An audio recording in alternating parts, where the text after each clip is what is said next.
اللهم صل على محمد وعلى آل محمد كما صليت على إبراهيم وعلى آل إبراهيم إنك حميد مجيد. اللهم بارك على محمد وعلى آل محمد كما باركت على إبراهيم وعلى آل إبراهيم إنك حميد مجيد. محترم بزرگوں، دوستوں، عزیز ساتھیوں،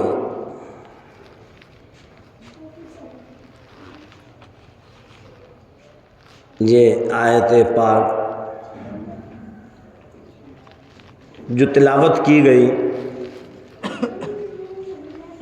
اللہ رب العزت نے اس آیت کے اندر بتلایا کہ جنت کن لوگوں کے لیے ہے. اللہ نے یہ دنیا بنائی، آخرت بنائی.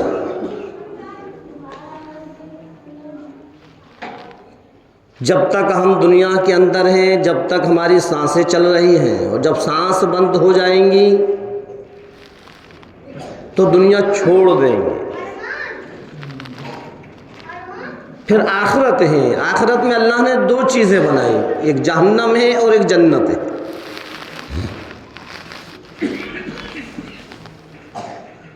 جنت کس کے لیے ہے اور جہنم کس کے لیے ہے؟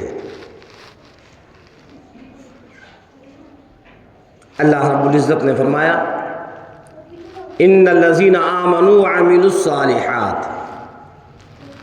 کہ بے شک وہ لوگ جو ایمان والے ہیں، جو مومن ہیں، جو اللہ کی وحدانیت پر یقین رکھتے ہیں، نبی کریم صلی اللہ علیہ وسلم کی رسالت کی تصدیق کرتے ہیں، قرآن کریم کی حقانیت پر جن کا ایمان ہے، اور ایمان کے ساتھ ساتھ فرمایا کہ جن کے اعمال بھی نیک ہیں. پتہ یہ چلا کہ صرف ایمان ہی کافی نہیں. مسلمان ہیں ہم، مومن ہیں، لیکن ہمارے عمل صحیح نہیں ہیں. جب عمل صحیح نہیں ہے تو اللہ تبارک تعالیٰ کے یہاں جنت کا کوئی وعدہ نہیں ہے. جس کے اعمال صحیح ہیں اس کے لیے فرمایا لہم جنات تجری من تحتها الانہار. ایسے لوگوں کے لیے اللہ نے جنت کو بنایا ہے جو ایمان والے ہیں اور جن کے اعمال صحیح ہیں، جو نیک عمل کرتے ہیں. ان الذين آمنوا وعملوا الصالحات لهم جنات تجري من تحتها الانہار. ایسے لوگوں کے لیے اللہ نے جنت بنائی ہے. اور یوں فرمایا پروردگار عالم نے جنت بھی ایسی من تحتها الانہار جہاں نہریں جاری ہوں، دودھ کی، شہد کی، شراب کی، پانی کی، طرح طرح کی نعمتیں ہوں گی اس جنت کے اندر. اور جس کو اللہ نے جنت کے اندر داخل کر دیا، جو جنت کے اندر پہنچ گیا، تو فرمایا یہی بڑی کامیابی ہے. دنیا میں ہم کتنے ہی اونچے مقام پر پہنچ جائیں، کتنی بلندی پر پہنچ جائیں، لاکھوں کروڑوں اربوں خربوں روپیے کے ہم مالک بن جائیں، دولت کے ہمارے یہاں انبار لگ جائیں، امیروں میں گنتی ہونے لگے، فرمایا یہ کوئی کامیابی نہیں ہے. یہ تو جب تک ہمارے ساتھ ہے، جب تک ہماری آنکھیں کھلی ہوئی ہیں، اور جیسے ہی آنکھیں بند ہوں گی یہ سب کچھ ختم، یہ دنیا نہ کسی کی ہوئی ہے نہ ہوگی۔ دنیا تو ان لوگوں کے لیے ہے جو دنیا میں ہیں، لاکھوں کروڑوں اربوں خربوں اس دنیا کے اندر آئے، جو بڑی بڑی فیکٹریوں کے مالک تھے، بڑی بڑی بلڈنگوں کے مالک تھے، بڑے بڑے کارخانوں کے مالک تھے، آئے اور چلے گئے، کچھ بھی ساتھ نہیں لے گئے، سب یوں ہی چھوڑ گئے۔ یہ کوئی کامیابی نہیں ہے، کامیابی تو یہ ہے کہ اللہ میدان حشر میں ہم اور آپ کے لیے جنت کا فیصلہ فرما دے، اور جنت کے اندر ہم پہنچ جائیں، جنت کی نعمتیں پروردگار عالم ہم کو جنت کی نعمتوں سے نواز دیں۔ ذالک الفوز الکبیر، یہ ہے بڑی کامیابی، یہ اللہ فرما رہا ہے ان لوگوں کو جو یہ رات نکلی۔ بتلایا تھا میں نے پچھلے جمعے کو، بڑی مبارک رات تھی، بڑی قدر کرنے والی رات تھی۔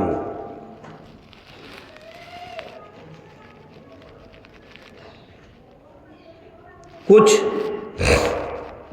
ایسے بھی لوگ تھے، ایسے نوجوان تھے جو کبھی ادھر کبھی ادھر، کبھی اس مسجد میں کبھی اس مسجد میں، کوئی فیروز شاہ پہ، کوئی صوبی صاحب پہ، کوئی کہیں جا رہا ہے، کوئی گاڑیوں پر گھوم رہا ہے۔ حالانکہ یہ عبادت کرنے والی رات تھی، یہ اللہ کا ذکر کرنے والی رات تھی۔ بتلایا تھا میں نے جمعے کو، یہ گھومنے پھرنے والی رات نہیں ہے۔ اس رات میں جاگنے کا مقصد نہیں ہے، جگار والی رات نہیں ہے، عبادت والی رات ہے۔ اس سے بہتر تو یہ تھا کہ ہم سو جاتے ہیں اور صبح فجر کی نماز جماعت کے ساتھ پڑھ لیتے۔ بہت سے ایسے ہیں جنہوں نے رات بھی برباد کی اور گناہ کے اندر بھی مبتلا ہوئے، نیکی نہیں ہے، ثواب نہیں ملا، بلکہ گناہ کے اندر مبتلا ہوئے۔ پوری رات تو ہم نے جاگی لیکن فجر ہم نے چھوڑ دی، فجر پڑھی نہیں، تھکاوٹ اتنی ہو گئی کہ ہم سو گئے اور فجر نکل گئی۔ اللہ کے رسول امام الانبیاء محبوب کبریا مدنی کریم صلی اللہ علیہ وسلم کا فرمان ہے، ایک وہ شخص جو رات بھر عبادت کرے، صبح فجر کی نماز چھوڑ دے، اور ایک وہ شخص جو رات بھر سوتا رہے، صبح فجر کی نماز ادا کر لے۔ سونے والا شخص بہتر ہے اس عبادت کرنے والے سے۔ بڑی مبارک رات تھی، ہم اور آپ اس رات کی قدر نہیں کر پائے۔ عبادت کرتے، اللہ کا ذکر کرتے۔ اللہ کے رسول سرکار دو عالم صلی اللہ علیہ وسلم نے فرمایا کہ اللہ تبارک تعالیٰ اس رات میں اپنے بندوں کے گناہوں کو معاف کرتا ہے۔ مغفرت والی رات، رحمتوں والی رات، برکتوں والی رات۔ 6 لوگ ایسے ہیں جن کو پروردگار عالم اس رات میں بھی معاف نہیں کرتا۔ بتلایا تھا میں نے جمعے کو، جس میں سے 5 لوگ رہ گئے تھے۔ ایک ماں باپ کا نافرمان ہے، اس کے بارے میں بتلایا تھا، اور 5 لوگ ہیں جن کی اللہ مغفرت نہیں کرتا۔ میں نے بتلایا تھا انشاءاللہ اگلے جمعے کو بتلایا جائے گا۔ ان 5 لوگوں میں سب سے پہلا مشرک، شرک کرنے والا، اللہ اس کی بھی مغفرت نہیں کرتا۔ اب ہم اور آپ کہیں کہ مشرک کا کیا مطلب ہے؟ ہم تو مسلمان ہیں۔ تو میرے عزیزوں، میرے دوستوں، میرے نوجوانوں، مشرک صرف وہ نہیں ہیں جو مندروں میں گھنٹے بجائیں، جو مورتیوں کی آرتی اتاریں، ان پر چڑھاوے چڑھائیں۔ مشرک وہ ہیں جو اللہ کی صفات کو، اللہ کی ذات اور اللہ کی صفات اگر ہم کسی اور کے ساتھ بھی خاص کر دیں، اسی کا نام شرک ہے۔ مثال کے طور پر سب کچھ کرنے دھرنے والا پروردگار عالم ہے، وہی خالق ہے، وہی مالک ہے، وہی رازق ہے، وہی ہمارا حاجت روا ہے، وہی مشکل کشا ہے، ساری مرادوں کو پوری کرنے والا وہی پروردگار عالم ہے، ہماری دعاؤں کو سننے والا وہی ہے۔ اب اگر کسی کا عقیدہ یہ ہو جائے کہ مرادیں اللہ بھی پوری کرتا ہے، فلاں بھی پوری کرتا ہے، اسی کا نام شرک ہے۔ اللہ کے علاوہ ہم کسی اور کو مشکل کشا سمجھنے لگے، اسی کا نام شرک ہے۔ اور یوں فرمایا پروردگار عالم نے،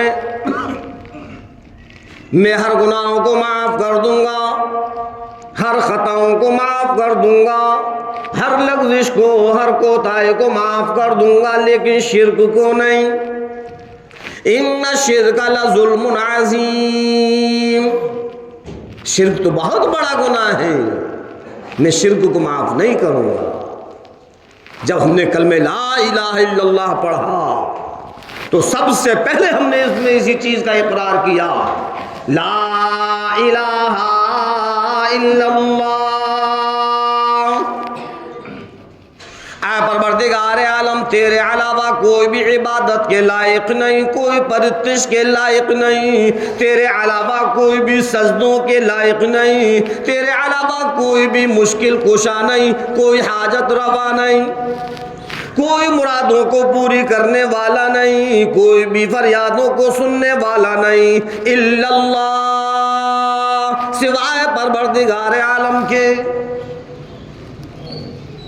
جب ہم نے کلمے کے اندر اس چیز کا اقرار کر لیا، اے اللہ اب تیرے علاوہ کوئی نہیں ہے جو مشکل کشا ہو، جو حاجت روا ہو، کوئی نہیں ہے جو سجدوں کے قابل ہوں، سارے کے سارے سجدے تیرے لیے، ساری کی ساری عبادت تیرے لیے، تو ہی ہمارا مشکل کشا ہے، تو ہی ہمارا حاجت روا ہے، تو ہی مرادوں کو پوری کرنے والا ہے، کوئی اور نہیں۔ اللہ کے ولی قطب ابدال ہیں، یہ الگ بات ہے، اللہ کے بہت ہی قریب بندے ہیں، خاص بندے ہیں، اللہ کی عبادت کرنے والے ہیں، لیکن اس کا مطلب یہ نہیں کہ وہ مرادوں کو پوری کرنے لگے، اس کا مطلب یہ نہیں کہ وہ سجدوں کے قابل ہو جائیں، ہم ان کے مزارات پر جا کر سجدے کرنے لگے۔ فرمایا پروردگار عالم نے، او میرے محبوب ان لوگوں کو بتلا دو، قل هو اللہ احد، اللہ صرف ایک ہے، اللہ الصمد، اور اللہ بے نیاز ہے، لم یلد ولم یولد ولم یکن لہ کفوا احد، نہ اس نے کسی کو جنا ہے اور نہ وہ کسی سے جنا گیا ہے، نہ اس کا کوئی باپ ہے نہ وہ کسی کا باپ ہے، اور اس کے برابر بھی کوئی نہیں۔ صاف صاف فرما دیا کہ اس کے برابر بھی کوئی نہیں۔ خبردار جو کسی کو اللہ کے برابر رکھا، برابر رکھنے کا مطلب کیا ہے؟ یعنی یہ کام فلاں بھی پورے کر سکتے ہیں اور اللہ بھی پوری کر سکتا ہے، ہمارے مرادوں کو فلاں بھی پوری کر سکتا ہے اور اللہ بھی پوری کر سکتا ہے، ہم نے گویا کہ اس کو اللہ کے برابر کر دیا، اللہ کی صفت کو اس کے ساتھ خاص کر دیا۔ سجدے ہم اللہ کے لیے کر رہے ہیں، انہی سجدوں کو ہم غیروں کے سامنے، اللہ کے ولی ہیں، قطب ابدال ہیں، لیکن سجدہ تو اللہ کے لیے ہے، اللہ کے علاوہ کسی کے لیے نہیں ہے۔ اب کہیں بھی ہم سجدہ کریں گے، کہیں بھی سجدہ کریں گے، شرک ہو جائے گا۔ شرک ہو جائے گا۔ ہم اور آپ سب جانتے ہیں، اس کے باوجود بھی ہم اس برے عمل میں لگے ہوئے ہیں۔ کوئی کہتا ہے کہ ہمارے بڑے بوڑھوں سے چلتا چلا آ رہا ہے، کوئی کہتا ہے ہم تو تعظیم کے لیے کر رہے ہیں، کوئی کہتا ہے ہم تو ادب احترام کے لیے کر رہے ہیں، ہم سجدہ نہیں کرتے۔ میرے عزیزوں، سجدہ نہ تعظیم کے لیے ہے نہ ادب کے لیے ہے، سجدہ تو صرف اللہ کے لیے ہے۔ کچھ کہتے ہیں کہ ہم سبحان ربی الاعلیٰ نہیں پڑھتے، تو سجدے میں سبحان ربی الاعلیٰ نہیں پڑھیں گے تو کیا سجدہ نہیں ہوگا؟ نماز کے اندر ہم سجدہ کر رہے ہیں اور سبحان ربی الاعلیٰ ہم نے نہیں پڑھا تو نماز ہو جائے گی، جب نماز ہو گئی تو سجدہ ہو گیا۔ سبحان ربی الاعلیٰ پڑھنا تو سنت ہے، اصل تو اللہ کے سامنے جھک جانا، اپنی ناک کو زمین پر رکھ دینا، اسی کا نام سجدہ ہے۔ پھر کیسے ہم بچ کر نکل سکتے ہیں کہ ہم تو سجدہ نہیں کرتے؟ اللہ رب العزت نے فرمایا، او میرے بندے نماز جنازہ پڑھ۔ غور کرنا، الہی کیا پڑھوں؟ ثنا پڑھ سکتا ہے پڑھ لے، درود شریف پڑھ سکتا ہے پڑھ لے، میت کے لیے دعا کر سکتا ہے کر لے، الہی میں رکوع کروں یا نہیں؟ خبردار جو تو نے سر جھکایا، الہی میں سجدہ کروں یا نہیں؟ فرمایا پروردگار عالم نے، خبردار جو تو نے سر جھکایا۔ بندہ کہنے لگتا ہے پروردگار عالم، ہے یہ بھی کوئی نماز؟ میں تو فجر اور ظہر کی نماز میں رکوع سجدے کرتا ہوں، چاشت ابابیل کی نماز میں رکوع سجدے کرتا ہوں، تہجد اور اشراق کی نماز میں رکوع سجدے کرتا ہوں، عیدین اور جمعے کی نماز میں رکوع سجدے کرتا ہوں۔ اے پروردگار عالم، یہ کیسی نماز ہے؟ نہ کوئی رکوع ہے اور نہ کوئی سجدہ۔ اللہ رب العزت فرماتا ہے، ہاں وہ نماز میرے لیے ہے، وہ سجدے میرے لیے ہیں، لیکن سامنے جنازہ قطب کا رکھا ہوا ہے، سامنے جنازہ پیران پیر کا رکھا ہوا ہے، سامنے جنازہ ولی کا رکھا ہوا ہے، سامنے جنازہ تیرے باپ کا رکھا ہوا ہے، سامنے جنازہ تیرے بھائی کا رکھا ہوا ہے۔ خبردار جو تو نے سر جھکایا۔ الہی سجدہ کرنے کی اجازت نہیں دیتا کہ ہاں کہیں تو شرک کی بیماری کے اندر مبتلا نہ ہو جائے۔ غور کرنے کی بات ہے کہ جب جنازہ سامنے رکھا ہے تو اللہ نے جھکنے سے منع کر دیا، کھڑے کھڑے نماز پڑھ اور کھڑے کھڑے پوری کر لے۔ نہ سجدے کی اجازت ہے اور نہ رکوع کی اجازت ہے۔ ثنا پڑھ، درود پاک پڑھ، میت کے لیے دعا کر اور سلام پھیر دے۔ اس لیے کہ اگر یہاں اجازت دے دی رکوع سجدہ کرنے کی تو پھر یہ شرک ہو جائے گا، اور اللہ شرک کو معاف نہیں کرتا، سارے گناہوں کو معاف کر دے گا۔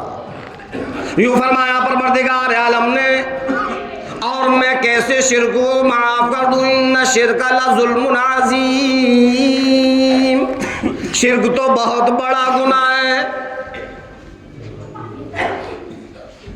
اب اللہ نے یہ دماغ دیا ہے، یہ عقل دیے ہیں، ذرا تو ہم سوچیں کہ جب سامنے ہے تو اللہ نے جھکنے سے منع کر دیا، جب قبر کے اندر پہنچ گئے تب ہم سجدے کرنے لگے۔ کیا اللہ کا خوف نہیں؟ کیا اللہ کا ڈر نہیں؟ کیا اللہ کے سامنے جانا نہیں؟ اللہ فرماتا ہے کر لے جو تجھ کو کرنا ہے، جب تو میرے پاس آئے گا تب میں دیکھوں گا۔ اللہ بھی ڈھیل دے دیتا ہے۔ تو بتلا رہا تھا کہ دوسرا انسان کون سا؟ پہلا پچھلے جمعے کو میں نے بتلایا کہ ماں باپ کا نافرمان، 5 رہ گئے تھے، 5 میں سے ایک یہ بتلا دیا مشرک، شرک کرنے والا، اللہ اس کی بھی مغفرت نہیں کرتا۔ تیسرا انسان وہ ہے جو قطع رحمی کرنے والا ہے، قطع رحمی جانتے ہیں؟ اپنے رشتے داروں سے بول چال ختم کر دینا، آنا جانا ختم کر دینا۔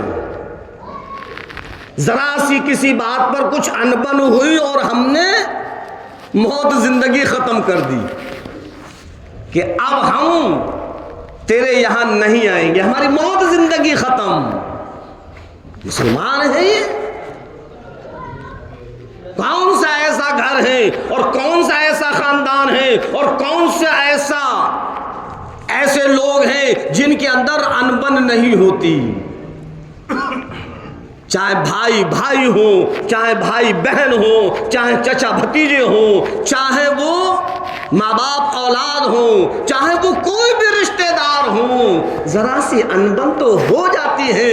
اس کا مطلب یہ نہیں ہے کہ ہم اس کو گاٹھ باندھ کر رکھ لیں اور ہم بالکل دعا سلام کیا موت زندگی ختم کر دیں۔ اللہ کے رسول امام الانبیاء محبوب کبریا مدنی کریم صلی اللہ علیہ وسلم نے فرمایا، آؤ اے مسلمانوں، اے 15ویں صدی کے لوگوں، آپس میں رنجشیں رکھنے والوں، نفرتیں رکھنے والوں، ایک دوسرے سے بول چال ختم کرنے والوں، قطع رحمی کرنے والوں، بھائی بھائی سے نہیں بولتا، بہن بھائی سے نہیں بولتی، بھائی بہن سے نہیں بولتا، چچا اپنے بھتیجے سے نہیں بولتا، بھتیجا چچا سے نہیں بولتا، ایک دوسرے سے نفرت کرنے میں لگے ہوئے ہیں۔ فرمایا مدنی کریم صلی اللہ علیہ وسلم نے، اگر 3 دن کے اندر کوئی مسلمان بھائی اپنے مسلمان بھائی سے نہ بولے، فلیس منی، وہ میری امت میں سے نہیں۔ کتنی سخت وعید ہے، ہم آپ سمجھتے ہی نہیں۔ جس کے بارے میں سرکار یہ فرما دے کہ وہ میری امت میں سے نہیں ہے، تو غور کرو پھر کون ہے میدان حشر میں ہم اور آپ کی سفارش کرنے والا؟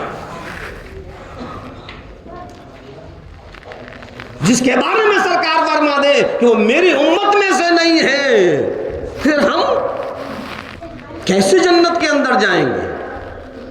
سب کچھ ہم نے اس دنیا کو سمجھ لیا ہے۔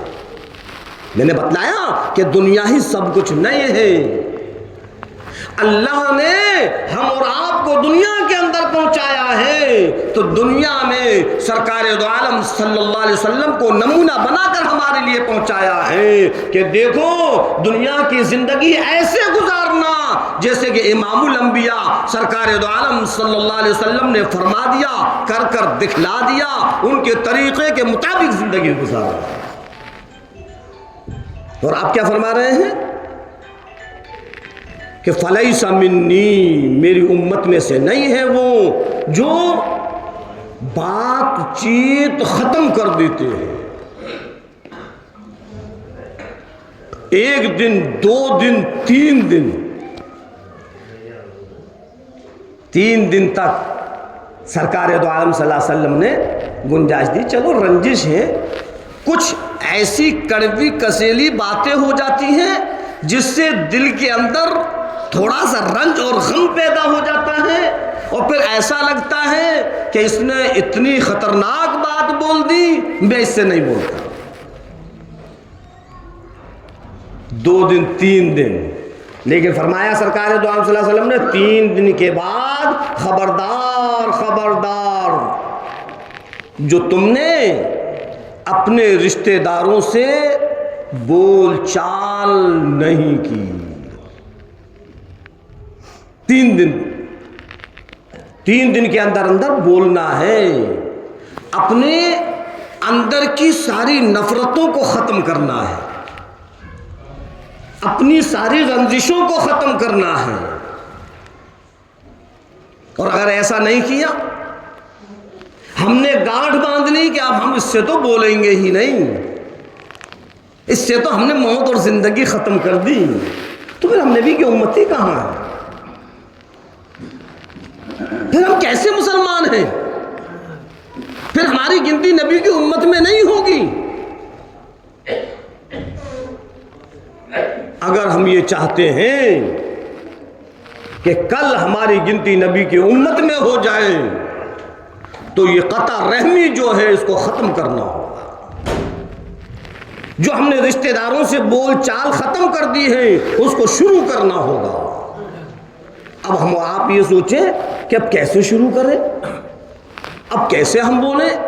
اگر ہم پہلے بول لیں گے ہماری ناک کٹ جائے گی, اگر ہم پہلے بولنا شروع کر دیں گے ہم چھوٹے ہو جائیں گے. میرے عزیزوں, میرے دوستوں, میرے نوجوانوں, کوئی چھوٹا اور کوئی بڑا نہیں ہے, کوئی ناک کا سوال نہیں ہے. یہاں تو جو سب سے پہلے بولے گا, جو سب سے پہلے سلام کرے گا اس کو زیادہ نیکیاں ملیں گی. ہاں, تو ہم یہ نہ سوچیں کہ وہ ہم سے پہلے بولے, نہیں, ہم پہلے بولیں, ہم پہلے سلام کریں, ہم اس سے کہیں کہ ہم نے سب کہنا سننا معاف کر دیا, تیری طرف سے ہمارا بالکل دل صاف ہے. اللہ بھی خوش ہوگا اور اللہ کے نبی سرکار دو عالم صلی اللہ علیہ وسلم بھی خوش ہوگا.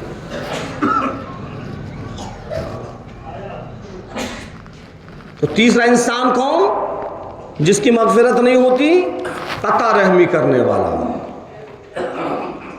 آج بہت لمبا چوڑا طبقہ اس بیماری کے اندر مبتلا ہے. کوئی ایک دو نہیں ہے, سینکڑوں کی تعداد میں ایسے ہیں, ہزاروں کی تعداد میں ایسے ہیں جن کی آپس میں بول چال بند ہے.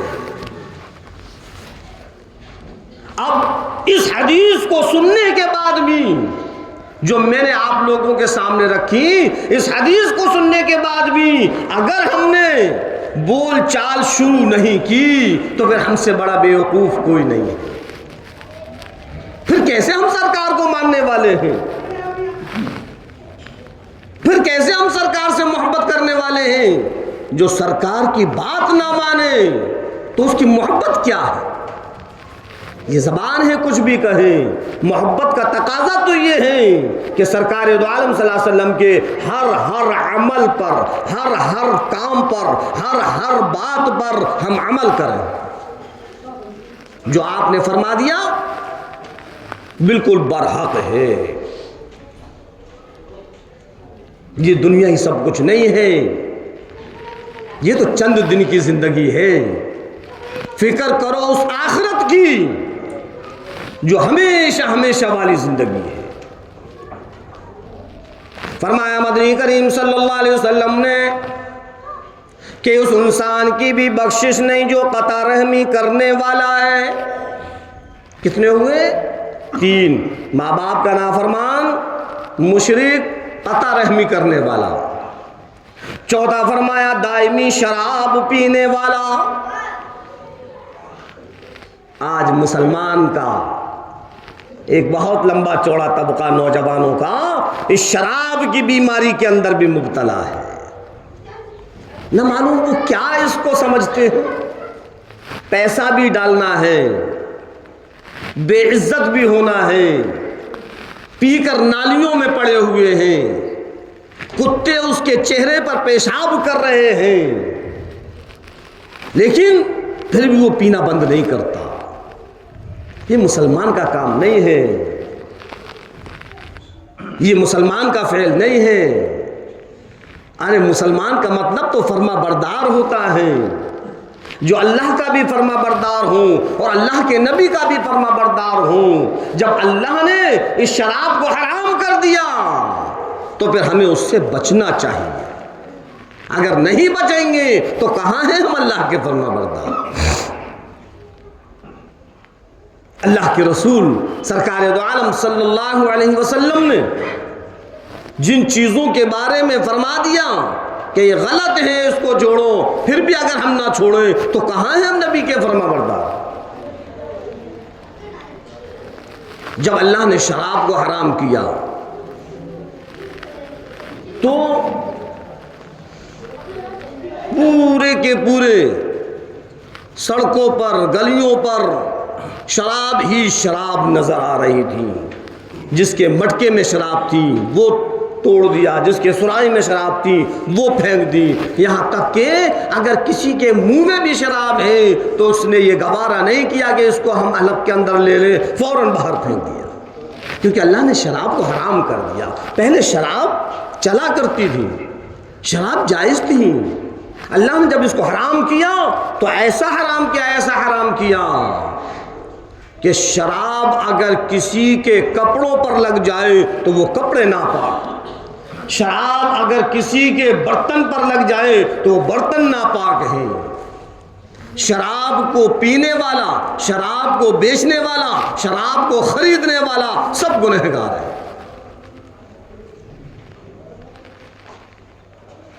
بہت سے ایسے مسلمان ہیں جو شراب کے عادی ہیں، اپنی زندگیوں کو برباد کر رہے ہیں، اپنی جوانیوں کو برباد کر رہے ہیں، اور پھر جب آخرت میں جائیں گے تو پھر جنت نہیں ملے گی۔ پتہ نہیں پروردگار عالم ہمیں کیا سزا دے، کہاں پہنچا دے۔ ہم جب تک دنیا کے اندر ہیں اللہ نے ہم کو موقع دیا ہے، ہم اپنے گناہوں سے توبائیں کریں، اس شراب جیسی نحوست چیز کو ہم چھوڑ دیں۔ اب اگر کوئی یہ کہے کہ ہم تو گنہگار ہیں ہی، تو نہیں، اللہ تو یوں فرماتا ہے کہ وہ اپنے گناہوں سے توبہ کر لے اور پھر پلٹ کر اس گناہ کی طرف مت دیکھ۔ اللہ تو اپنے بندوں کے مغفرت کرنے کے بہانے ڈھونڈتا ہے، اللہ اس کی بھی مغفرت نہیں کرتا جو دائمی شراب پینے والا ہے، ماں باپ کا نافرمان، مشرک، ماں باپ کا نافرمان، قطع رحمی کرنے والا، دائمی شراب پینے والا۔ اور اللہ معاف کرے، اللہ معاف کرے، ایک عمل اور ایک چیز تو ایسی ہے جس میں زیادہ تر لوگ مبتلا ہیں، اس کو ہم گناہ سمجھتے ہی نہیں۔ فرمایا مدنی کریم صلی اللہ علیہ وسلم نے اسبال کرنے والا، کیا ہے یہ اسبال؟ اپنے پاجامے کو، اپنے تہبند کو، اپنی لنگی کو، اپنی پینٹ کو ٹخنوں سے نیچے لٹکانے والا، اللہ اس کی بھی مغفرت نہیں کرتا۔ نماز پڑھنے کے لیے آئے، ہم نے ٹخنوں کو کھول لیا اور نماز پڑھ کر پھر ہم نے ٹخنے ڈھک لیے۔ تو میرے عزیزوں، میرے دوستوں، صرف نماز کے لیے ٹخنے کھولنا نہیں ہے، بلکہ یہ تو ہر وقت ہمارے ٹخنے کھلے رہنا چاہیے۔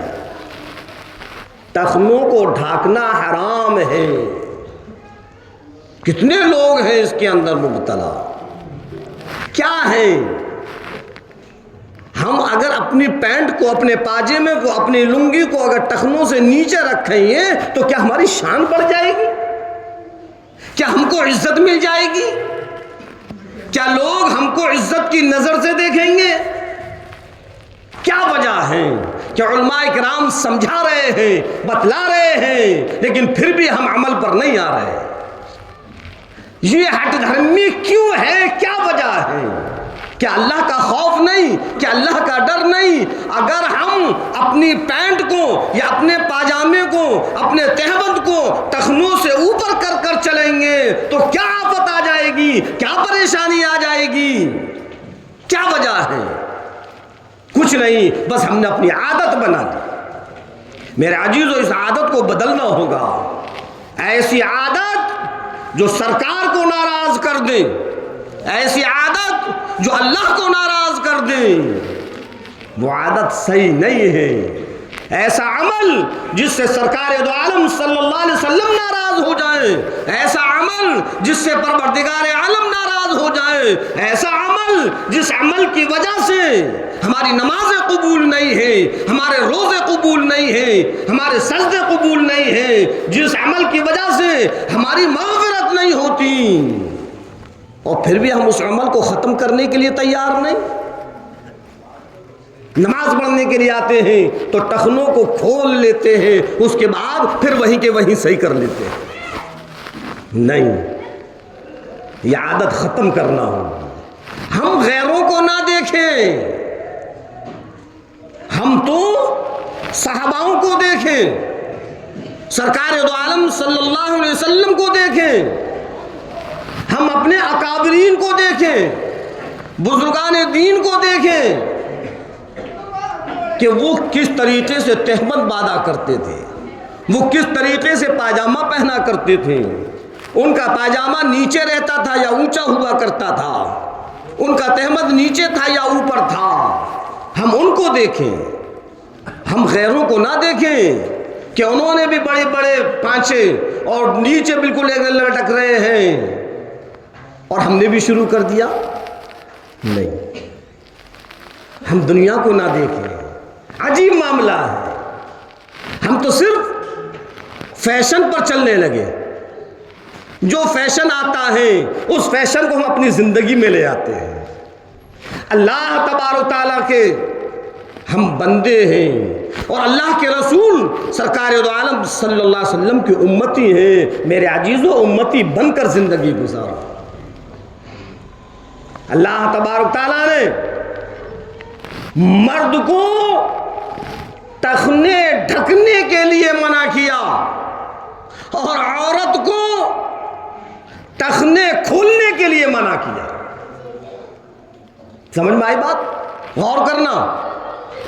مرد کے لیے ٹخنے ڈھکنا حرام ہے اور عورت کے لیے ٹخنے کھولنا حرام ہے.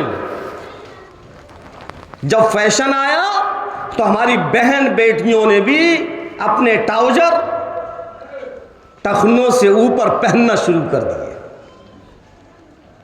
ہے یا نہیں؟ ٹخنوں سے اوپر پہننا شروع کر دیے اور فیشن کو دیکھ کر ہم اور آپ نے اپنی پینٹ کو ٹخنوں سے نیچے لٹکانا شروع کر دی. عجیب معاملہ ہے.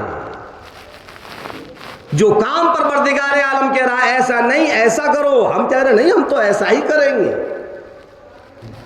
اے پروردگار تو ٹخنے کھولنے کے لیے کہہ رہا ہم ڈھکیں گے اور تو ڈھکنے کے لیے کہہ رہا ہم کھولیں گے. کیا معاملہ ہے یہ کیسی ہٹ درمی ہے؟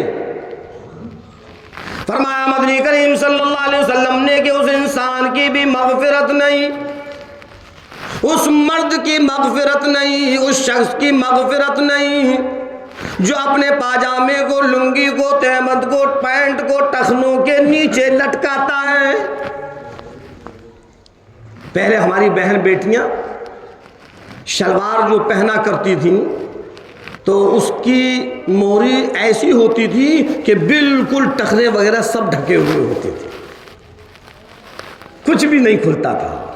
لیکن نیا دور آیا، ایک نیا فیشن آیا.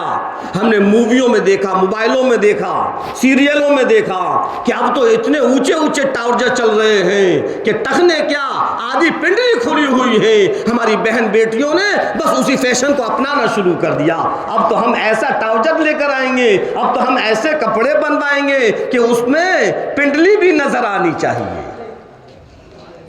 کیا ہے یہ فیشن ہم کو جنت کے اندر لے جائے گا؟ میری بہن بیٹیوں، شرم کرو، شرم کرو اور ذرا پردے کا خیال کرو. اللہ نے تم کو پردے میں رہنے کے لیے کہا ہے اور تم اپنی پنڈلیوں کی، اپنے ٹخنوں کی نمائشیں کر رہی ہو. کچھ ایسی بہن بیٹیاں ہیں چھمپر بناتی ہیں، آستین نیٹ کی لگا لیتی ہیں. نیٹ جانتے ہو؟ جالی. اب وہ جالی کی آستین جو لگی ہوئی ہے سب کچھ دیکھ رہا ہے اس میں. اگر ہم اس کو اسی کپڑے کی آستین لگا لیتے تو کیا پریشانی تھی؟ اجی واہ، پریشانی نہیں، فیشن ختم ہو جاتا. یہ فیشن چل رہا ہے، ہم نے فیشن کی وجہ سے یہ نیٹ لگائی ہے. نہیں میری بہن بیٹیوں، ماؤ، فیشن پر نظر نہ ڈالیں. ہم تو اللہ کی رضا اور ناراضگی پر نظر ڈالیں کہ ہمارے کس عمل سے رب راضی ہے اور کس عمل سے رب ناراض ہے. اللہ نے پردے میں رہنے کے لیے کہا ہے، ہم پردے میں رہیں.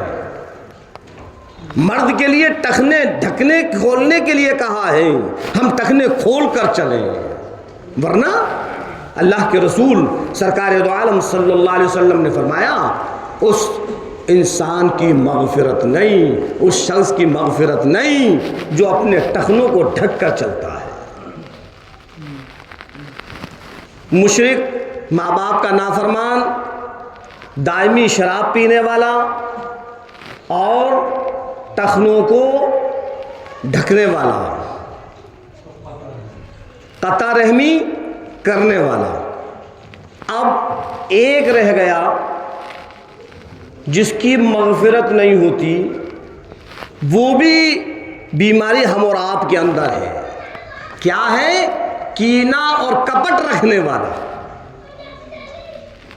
ہاں، ہم ایک دوسرے سے حسد اور جلن کا مادہ ہمارے اندر پیدا ہو گیا، ہم ایک دوسرے سے کپٹ رکھنے لگے، کینہ رکھنے لگے، اس کو دیکھ کر ہم جلنے لگے، اس کے مقام کو دیکھ کر، اس کی بلندی کو دیکھ کر، اس کی ترقی کو دیکھ کر ہم نے اس کی طرف سے اپنے اندر کینہ کپٹ رکھ لیا۔ فرمایا مدنی کریم صلی اللہ علیہ وسلم نے کہ اس کی بھی مغفرت نہیں۔ یہ 6 لوگ ایسے ہیں کہ اللہ ان کی اس رات میں بھی مغفرت نہیں کرتا جہاں کے سارے لوگوں کے لیے اللہ نے مغفرتوں کو عام کر دیا ہے۔ سمجھ میں آئی بات؟ سب کچھ ہمارے لیے یہ دنیا نہیں ہے کہ بس جیسا چاہیں وہ ہم رہیں، ہم غیروں کو دیکھیں، جو غیر کر رہے ہیں بس ہم اسی طریقے سے کریں۔ نہیں، ہمارے لیے اللہ تبارک تعالیٰ نے جنت کو تیار کیا ہے،